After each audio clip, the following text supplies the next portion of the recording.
আসসালামু আলাইকুম বন্ধুরা, কেমন আছেন সবাই? আশা করি সবাই ভালো আছেন। আজকে আমি আপনাদেরকে কম্পিউটারের একটি চমৎকার ট্রিক্স দেখাবো। ট্রিক্সটি দেখার জন্য ভিডিওটি অবশ্যই সম্পূর্ণটি দেখবেন। আর আপনি যদি আমার চ্যানেলে নতুন হয়ে থাকেন অবশ্যই সাবস্ক্রাইব করবেন এবং বেল বাটনে প্রেস করবেন, যাতে করে পরবর্তী ভিডিওর নোটিফিকেশন আপনার কাছে পৌঁছে যায়। তো চলুন শুরু করা যাক।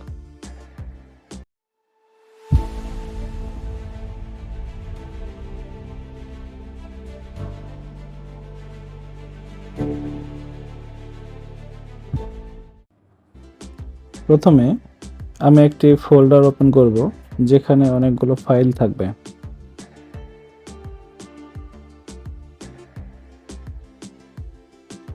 আপনারা দেখতে পাচ্ছেন এই ফোল্ডারে অনেকগুলো ফাইল আছে, document file, text file, image file.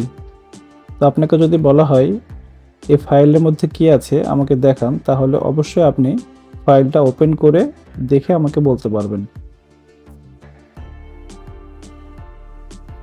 তো বন্ধুরা, আপনারা চাইলে ফাইলটি ওপেন না করেও ফাইলের মধ্যে কি আছে সেটা দেখতে পারেন।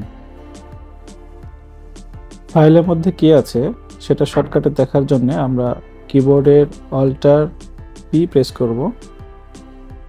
এরপরে যে ফাইলটি দেখতে চাই সেই ফাইলে ক্লিক করব। আপনারা দেখতে পাচ্ছেন আমরা সাইডে সেই ফাইলের মধ্যে কি আছে তা প্রিভিউ দেখতে পাচ্ছি। এখানে document file, text file, JPG file, প্রত্যেকটা ফাইলই আমরা ওপেন না করেই দেখতে পাচ্ছি ফাইলের মধ্যে কি আছে। আপনি যদি প্রিভিউটি ক্যান্সেল করতে চান তাহলে সেমভাবে কিবোর্ডের অল্টার ধরে পি প্রেস করলেই প্রিভিউ উঠে যাবে। তো বন্ধুরা, আমার এই ট্রিক্সটি আপনাদের কেমন লাগলো তা অবশ্যই কমেন্ট বক্সে জানিয়ে দিবেন। ভিডিওটি দেখে যদি আপনার এতটুকু উপকার হয় তাহলে অবশ্যই বন্ধুদের মধ্যে তা শেয়ার করে দিবেন, এতে করে সবাই উপকৃত হবে। তো বন্ধুরা, আজকে আর কথা বাড়াচ্ছি না, বিদায় নিচ্ছি। ভালো থাকবেন সবাই। আল্লাহ হাফেজ।